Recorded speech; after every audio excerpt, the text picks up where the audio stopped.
Video பார்த்துட்டு இருக்கிற உங்களுக்கு எல்லாருக்கும் வணக்கம். இன்னைக்கு நான் 2015 வருஷம் ரிலீஸ் ஆன தி ஸ்டூடெண்ட் அண்ட் மிஸ்டர் ஹென்றி அப்படின்ற ஒரு ஆலிட் படத்தோட கதையை தான் சொல்ல போறேன். இந்த படத்தோட ஒன்லைன் பத்தி எல்லாம் பேசாம நேரா படத்தோட கதைக்குள்ள போயிடலாம். அதுக்கு முன்னாடி இந்த படத்தை யாராச்சும் ஃபர்ஸ்ட் டைம் பார்த்துட்டு இருக்கீங்கன்னா இந்த நேரேஷன் பிடிச்சிருக்குன்னா ஒரு லைக்கை மட்டும் கொடுத்துருங்க. சமீப காலமா என்னோட சேனல்ல போடுற எந்த ஒரு வீடியோமே வந்து பாத்தீங்கன்னா 60 வியூஸ்க்கு மேல போக மாட்டேனது. யார் கண்ணு பட்டுச்சுன்னு தெரியல. இந்த வீடியோ பார்த்துட்டு இருக்க நீங்க லைக் போடுறது மூலமா இந்த வீடியோ வந்து பாத்தீங்கன்னா பல பேர்கிட்ட போய் சேர்க்க போகுது. சோ முடிஞ்ச அளவுக்கு இந்த வீடியோக்கு லைக் மட்டும் போட்டு பூஸ்ட் பண்ணி விடுங்க. அண்ட் முதல் யாராச்சும் இந்த வீடியோ பார்த்துட்டு இருக்கீங்கன்னா நீங்க கேட்டுக்கொண்டிருப்பது தமிழ் பாய் சேனல். நான் ஹரிஹரன். இந்த சேனல் உங்களுக்கு பிடிச்சிருக்குன்னா மட்டும் சப்ஸ்கிரைப் பண்ணி பக்கத்துல வர பெல் பட்டனையும் சேர்த்து கிளிக் பண்ணிக்கோங்க. டெலிகிராம்ல ஃபாலோ பண்ணாதவங்க ஃபாலோ பண்ணிக்கோங்க. இப்போ நாம இந்த படத்தோட கதைக்குள்ள போயிடலாம். இந்த படத்தோட தொடக்கத்திலே ஒரு வயதான நபரை காட்டுறாங்க. இவரு பேர் வந்து பாத்தீங்கன்னா ஹென்றி. ஹென்றியை பத்தி சொல்லணும்னா அவருக்கு பொண்டாட்டி கிடையாது, ஒரே ஒரு பையன் மட்டும்தான் இருக்காரு. அந்த பையனுக்கும் வந்து பாத்தீங்கன்னா கல்யாணம் ஆயிட்டு அவரு வந்து பாத்தீங்கன்னா தான் பொண்டாட்டியோட வேற ஒரு அபார்ட்மெண்ட்ல வாழ்ந்துட்டு இருக்காரு. ஆனா ஹென்றி மட்டும் வந்து பாத்தீங்கன்னா தனியா ஒரு அபார்ட்மெண்ட்ல வாழ்ந்துட்டு இருக்காரு. ஹென்றியோட பையன் பேர் வந்து பால். அவர் எத்தனை வாட்டி தன்னோட அப்பாவை தன்னோட அபார்ட்மெண்ட்டுக்கு கூப்பிட்டாலும் ஹென்றி சொல்ற ஒரே பதில் என்னன்னா எனக்கு வர பிடிக்கல அப்படின்னு சொல்லிட்டு. சரி ஹென்றிக்கு தான் பிடிக்கல,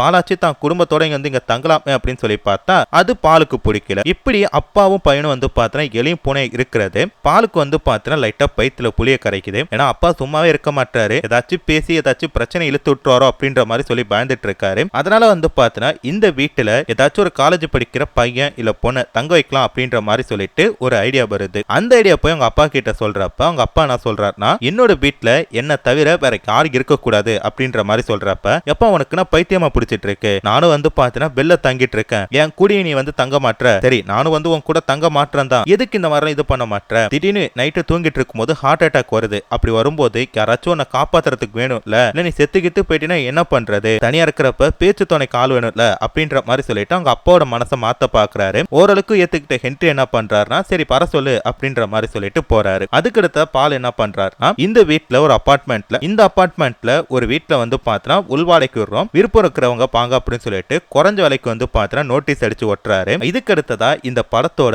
மிக முக்கியமான ஒரு கேரக்டரை வில்லேஜ்ல காட்டுறாங்க. இந்த பொண்ணு பேர் வந்து பாத்தீங்கன்னா மியா. இவங்க தான் நம்ம படத்தோட ஹீரோயின். கிரண் வந்து பாத்தீங்கன்னா காலேஜ்ல படிச்சிட்டு இருக்காங்க. இவங்களோட படிப்பு வந்து பாத்தீங்கன்னா ரொம்ப சுமாரான ஒரு பொண்ணு தான், பாஸே ஆக மாட்டாங்க. ஆனா இவங்களுக்கு வந்து பாத்தீங்கன்னா இசையில ஒரு மிகப்பெரிய ஒரு ஆளாகணும் அப்படின்னு சொல்லிட்டு ஆசை. ஆனா அவங்க அப்பா அம்மா கேட்காம இந்த பொண்ணு வந்து பாத்தீங்கன்னா படிக்கணும் அப்படின்ற மாதிரி சொல்லிட்டு டார்ச்சர் பண்ணிட்டு இருக்காங்க. அதனால இந்த பொண்ணு பரீட்சையில ஃபெயில் ஆனாலும் அவளை திட்டிக்கிட்டே வந்து பாத்தீங்கன்னா ஒரு கடையிலையும் வேலைக்கும் சேர்த்து விட்டு இருக்காங்க. இப்போ வந்து பாத்தீங்கன்னா இந்த பொண்ணுக்கு தெரிஞ்சு போயிட்டு ஏன்னா லாஸ்டா நடந்த எக்ஸாம்லயே இவ ஃபெயில் ஆயிட்டா, இதுக்கு மேல இவங்க கூட இருந்தா கண்டிப்பா நம்மள காய்கறி கடையில பேக்கிங் பண்ற வேலைக்கு தான் அனுப்பி விடுவாங்க அப்படின்னு சொல்லிட்டு நேரம் அவங்க அப்பா அம்மா கிட்ட போயிட்டு ஒரு பெட் கட்டுறா. என்னன்னு சொல்லி கேட்டா இங்க பாருங்க நான் இப்பயே இந்த வீட்டை விட்டு போயிட்டு சிட்டில போய் தங்கி படிச்சு பெரிய மார்க் எடுத்துட்டு அதுக்கடுத்துதான் வந்து உங்க மூஞ்சில முய்ப்பேன் அப்படின்ற மாதிரி சொல்லிட்டு என்ன பண்றான்னா இந்த இடத்தை விட்டு போறா. சிட்டிக்கு போயிட்டு அவளுக்கு பிடிச்ச மாதிரி வீடு தேடி பாக்குறா. அவளோட பட்ஜெட்ல வந்து பாத்தீங்கன்னா எல்லாமே பெரிய பெரிய வீடா தான் இருக்கு. லாஸ்டா குறைஞ்ச விலையில வந்து பாத்தீங்கன்னா ஹென்ரியோட வீடு தான் இருக்கு. வீட்டுக்குள்ள போனதுமே அவர் என்ன பண்றாருன்னா ஏகப்பட்ட ரூல்ஸை போட்டுட்டு இருக்கிறாரு. அட எப்பா எந்த ரூல்ஸை வேணா தாங்கிக்கலாம், இந்த ரூல்ஸை தாங்க முடியாது போல இருக்கே அப்படின்ற மாதிரி சொல்லிட்டு ஹீரோன் நினைச்சிட்டு இருக்காங்க. அதே மாதிரி ஏகப்பட்ட பேர்கிட்ட வந்து பாத்தீங்கன்னா ஒரு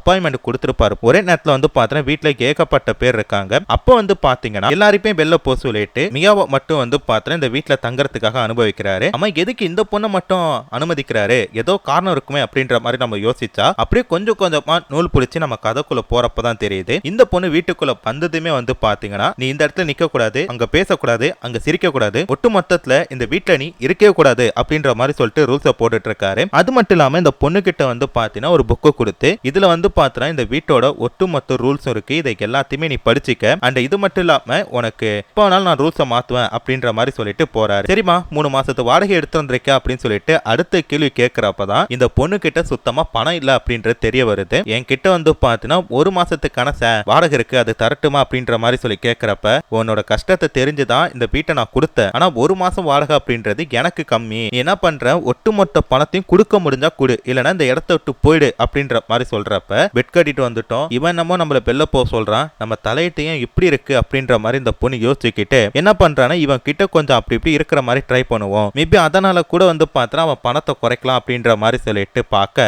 ஏற்கனவே வந்து பார்த்தா ஹென்ரிக்கு இந்த பொண்ணு மேல ஒரு கண்ணு தான் போல இருக்கு. அவனும் வந்து பார்த்தா தான் எதிர்பார்த்துட்டு இருந்தான் போல இருக்கு. அப்போ வந்து பாத்தீங்கன்னா ஹென்றி ஒரு விஷயத்த சொல்றாரு, தெரியுமா உன்கிட்ட பணம் இல்ல அப்படின்ற மாதிரி சொல்ற, ஆனா நீ வந்து பார்த்தா எனக்கு கொஞ்சம் ஃபேவரா இருக்கணும் அப்படின்ற மாதிரி சொல்றாரு. அட கேட்டு பயலே 70 வயசுல உன்கிட்ட என்ன என்னடா ஃபேரா இருக்கணும் அப்படின்ற மாதிரி அந்த பொண்ணு நினைக்கிறப்ப எனக்கு வந்து பாத்தீங்கன்னா பால் பால் அப்படின்ட்டு ஒரே ஒரு பையன் இருக்கான். அந்த பையன் தான் வந்து பாத்தீங்கன்னா இந்த வீட்டுல யாராச்சும் தங்குறதுக்கு ஐடியாவும் போட்டு கொடுத்தான். ஆனா அவ வந்து பாத்தீங்கன்னா ஒரு விளங்காதவளை கல்யாணம் பண்ணிக்கிட்டான். அவ வீட்டுக்குள்ள எப்ப வந்தாலோ அப்ப என்னோட குடும்பம் வந்து பாத்தீங்கன்னா சுக்குநூறா உடஞ்சிச்சு. அதாவது ஒரு மருமலை பத்தி சொல்லிட்டு இருக்காரு. பாலோட பொண்டாட்டியை பத்தி சொல்லணும்னா அவங்க வீட்டுக்குள்ள வந்ததுமே வந்து பாத்தீங்கன்னா ஹென்ரிக்கும் அவங்களுக்கும் சுத்தமா பிடிக்கல. அது மட்டும் இல்லாம அவங்க ரெண்டு பேருக்கும் கல்யாணம் ஆகி கிட்டத்தட்ட 10 வருஷம் ஆகுது. இந்த 10 வருஷத்துல பாலோட பொண்டாட்டியோட வயிற்றுல வந்து பாத்தீங்கன்னா ஒரு புழுவோ பூச்சோ உண்டாகல. அதனால நீ என்ன பண்றனா என் பையன் கூட கொஞ்சம் அப்படி இப்படி லவ் பண்ற மாதிரி இருந்து அந்த பொண்ணுக்கு டைவர்ஸ் வாங்கி கொடுத்துரு. அப்படி கொடுத்துட்டீங்கன்னா 3 மாசத்து வாடகை நான் கேட்க மாட்டேன் அப்படின்ற மாதிரி சொல்றப்ப இவளுக்கு வந்து பாத்தீங்கன்னா இந்த டீல் பிடிச்சிருக்கு. அதனால மியா என்ன சொல்றானா, சரி தாத்தா, ஆனா நான் வந்து பாத்தீங்கன்னா 6 மாசம் எடுத்துப்பேன். எனக்கு 6 மாசத்துக்கு இந்த ஏரியால வேலை இருக்கு. அது வரைக்கும் வந்து பாத்தீங்கன்னா நான் இருப்பேன் அப்படின்ற மாதிரி சொல்றப்ப அதை வந்து பாத்தீங்கன்னா ஹென்றி அக்செப்ட் பண்ணிக்கிறாரு. அதுக்கடுத்தா வந்து பாத்தீங்கன்னா அவரு கிட்ட போயிட்டு நெருங்கி பழகணும் அப்படின்றக்காக பிராக்டிஸ் எல்லாம் எடுத்துட்டு இருக்கான். ஒரு நாள் வந்து பாத்தீங்கன்னா பால் இவங்க வீட்டுக்கு வரும்போது அந்த இடத்துல வந்து பாத்தீங்கன்னா ஹீரோ நின்னுட்டு இருக்கா. அம்மா யார்பானின்னு புதுசா அந்த வீட்டுல இருக்க அப்படின்னு சொல்லி கேட்கிறப்ப இல்லங்க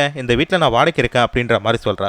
சரிமா சரிமா அப்படின்னு சொல்லிட்டு அவங்க அப்பா பார்த்துட்டு இவன் மட்டும் கம்முனு போயிட்டாரு. ஹென்றி வந்து பார்த்தா பால் போன கடுத்தது ஹீரோனை பிடிச்சி செம்மையா திட்டிட்டு இருக்கான். இங்க பாருமா என்ன நினைச்சிட்டு இருக்கிற, நீ பேசினதே சரி கிடையாது. அவன் கிட்ட வந்து நல்லா நெருங்கி பேசணும், அவன் கிட்ட அன்பா இருக்கணும், கெமிஸ்ட்ரி வேணும் அப்படின்ற மாதிரி சொல்றப்ப யோ கெமிஸ்ட்ரி பிசிக்ஸ் நானே அதுல ஃபெயிலியா என்னையா நீ இப்படி பண்ற அப்படின்ற மாதிரி சொல்லிட்டு இருக்க. அப்போ வந்து பாத்தீங்கன்னா அடுத்தது பால் வந்து அடிக்கடி இந்த வீட்டுக்கு வர ஆரம்பிக்கிறாரு. அப்பெல்லாம் வந்து பார்த்தீங்கன்னா ஹீரோன் அவன் கிட்ட போயிட்டு கொஞ்சம் நெருங்கி பழகிட்டு இருக்காங்க. ஒரு நாள் தான் பொண்டாட்டியை கூட்டிட்டு வந்து அவங்க கூட அன்பா பேசிட்டு இருக்காங்க. அப்படியே அவங்க சாப்பிட்டு முடிச்சுட்டு போறப்பதான் ஹீரோன் வந்து ஒரு விஷயத்தை யோசிக்கிறான். இப்படி ஒரு அழகான குடும்பத்தை நம்ம பிரிக்கணுமா அப்படின்னு சொல்லி கேட்கிறப்ப நேரா போய் ஹீரோன் வந்து அந்த தாத்தா கிட்ட இதெல்லாம் நான் பண்ண மாட்டேன் அப்படின்ற மாதிரி சொல்றப்ப இங்க பாரு எனக்கு தெரியாது நீ என்ன பண்றன்னா அவளை பிரிக்கிற, அதுதான் என்னோட வேலை அப்படின்ற மாதிரி சொல்லிட்டு போறான். சரி நம்மளோட கான்ட்ராக்ட் படி 6 மாசம் ஃப்ரீயா தங்கணும்னா இந்த குடும்பத்தை பிரிச்சு தான் ஆக்கணும் அப்படின்னு சொல்லிட்டு இன்னும் வந்து பாத்தீங்கன்னா பால் கிட்ட நெருங்கி பழக ஆரம்பிக்கிறா. ஒரு நாள் பால் நீச்சல் குளத்துல குளிச்சிட்டு இருக்கும் போது ஹீரோன் வந்து பாத்தீங்கன்னா அரகுர ட்ரெஸ்ல வந்துட்டு இருக்கா. அதை பார்த்ததுமே இம்மா நாள் தன்னோட கருப்பை பாதுகாத்து வச்சுட்டு இருந்தவன் அந்த இடத்துல வந்து பார்த்தனா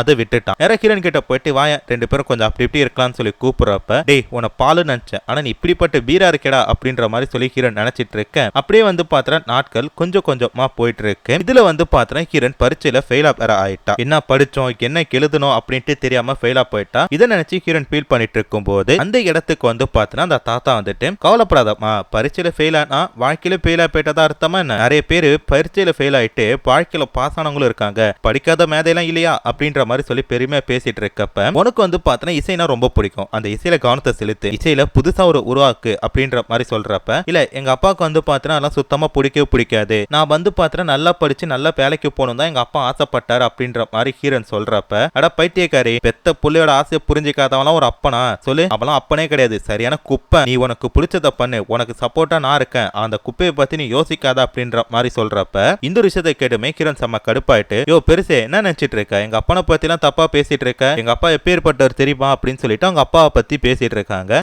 சரிமா உங்க அப்பா பத்தி ஏதோ தப்பா சொல்லிட்டேன், என்ன பண்றேன்னா அரியர் எக்ஸாமுக்கு படிக்கிற வேலையை போய் பாரு போ அப்படின்ற மாதிரி சொல்லிட்டு அவரு வந்து பாத்தீங்கன்னா அந்த இடத்த விட்டு போயிட்டாரு. இந்த பக்கம் எல்லாம் நடந்துட்டு இருக்கிறப்ப அந்த பக்கம் வந்து பாத்தீங்கன்னா பாலோட பொண்டாட்டிக்கு பால் வேற ஒரு பொண்ணு கூட அஃபேர்ல இருக்காரு சொல்லி தெரிஞ்சிட்டு அவங்க வந்து பாத்தீங்கன்னா வீட்டை விட்டு போயிட்டாங்க. இந்த விஷயத்தை கேட்டதுமே ஹென்றி வந்து பாத்தீங்கன்னா சந்தோஷப்படுறாரு. பெத்த பையனோட வாழ்க்கையில மண்ணலி போட்டுட்டு சந்தோஷப்படுற அப்பனை இங்க தான் நான் பாக்குறேன். இந்த விஷயம் ஹீரோனுக்கு தெரியும் போது சரி நம்மளோட வேலை முடிஞ்சிட்டு நேரா போய் பால் கிட்ட நம்ம பிரிய போறோம் அப்படின்றத சொல்லலாம்னு சொல்லிட்டு நேரா பாலை மீட் பண்ணி பேசுறாங்க. பால் எனக்கு வந்து பாத்தீங்கன்னா உங்க கூட பழகுனது ஃபர்ஸ்ட் ரொம்ப பிடிச்சிருந்தது, ஆனா இப்போ உங்களோட வயசும் என்னோட வயசும் வந்து பாத்தீங்கன்னா டிஃபரெண்டா இருக்கு, அது மட்டும் இல்லாம நான் வேற ஒரு பையனை லவ் பண்றேன், நம்ம 2 பேரும் பிரேக்கப் பண்ணிக்கலாம் அப்படின்ற மாதிரி சொல்றப்ப பால் வந்து பாத்தீங்கன்னா அந்த பெருந்தன்மையா சரிப்பா அப்படின்ற மாதிரி சொல்றாரு. ஆனா அதுக்கடுத்து தான் தெரியுது பாலோட பொண்டாட்டி ஏற்கனவே வந்து பாத்தீங்கன்னா டைவர்ஸ் நோட்டீஸ் வரைக்கும் அனுப்பிட்டாங்க அப்படின்னு சொல்லிட்டு டைவர்ஸ் நோட் அனுப்புனா அந்த நேரத்துல வந்து பாத்தீங்கன்னா பால் அப்பாக போறாரு அப்படின்ற ஒரு நல்ல செய்தி வந்திருக்கு. இதுக்கு மேல டைவர்ஸ் ஆகுது கிக்ஸ் ஆகுது தூக்கி கடாஸ் அப்படின்ற மாதிரி சொல்லிட்டு சந்தோஷப்பட நேரம் இதை போய் தான் அப்பா கிட்ட சொல்றப்ப ஒரு முகத்துல ஒரு சந்தோஷம் கூட கிடையாது. ஏன்னா 10 வருஷம் கழிச்சு மருமக உண்டா இருக்கா, ஒரு சந்தோஷம் கூட பண்ண மாட்டேடா அப்படின்ற மாதிரி நம்ம சொல்லி பார்த்தா அதே தான் பாலும் கேட்கிறாரு. யோ 10 வருஷம் கழிச்சு நான் அப்பாவை போறேன்ற நீ என்ன சோகமா இருக்கா அப்படின்ற மாதிரி சொல்லி கேட்கிறப்ப உங்க 2 பேருக்குள்ளும் டைவர்ஸ்லாம் இருந்துச்சு அதெல்லாம் என்ன ஆச்சு அப்படின்னு சொல்லி கேட்கிறப்ப இல்ல அவ கர்ப்பமா இருக்கான்னதும் அதை நாங்க தூக்கி போட்டுட்டோம் அப்படின்றப்ப இங்க பார் மை சன், உனக்கும் அந்த பொண்ணுக்கும் வந்து பார்த்தீங்கன்னா செட் ஆகாது, நீங்க 2 பேரும் பிரியறதான் நல்லது அப்படின்ற மாதிரி சொல்றப்ப எப்பா உனக்கு அறிவே கிடையாதா, 10 வருஷம்ப்பா 10 வருஷமா குழந்தை இல்லாம இருந்தோம், இப்பதான் அவ வயித்துல ஒரு குழந்தை உருவா இருக்கு, அதை வந்து நாங்க சந்தோஷமா இருக்கிறப்ப எங்களை பிரியணும்னு சொல்றீங்க, என்னப்பா நினைச்சிட்டு இருக்க, இங்க பாரு ஞாயிற்றுக்கிழமை அவளை வீட்டுக்கு கூட்டு வருவேன், நீ சந்தோஷமா இருக்கிற இல்ல நடிக்கிற, அதை விட்டுட்டு அவ முன்னாடி ஏதாச்சும் தப்பா பேசினா நான் கடுப்பாடுவேன் அப்படின்ற மாதிரி சொல்லி பால் என்ன பண்றாருன்னா அந்த இடத்தை விட்டு போயிட்டாரு. போயிட்டாரு. அதுக்கடுத்தா வந்து பாத்தீங்கன்னா ஹீரோயின் நேரா போய் அவர்கிட்ட பேசுறாங்க.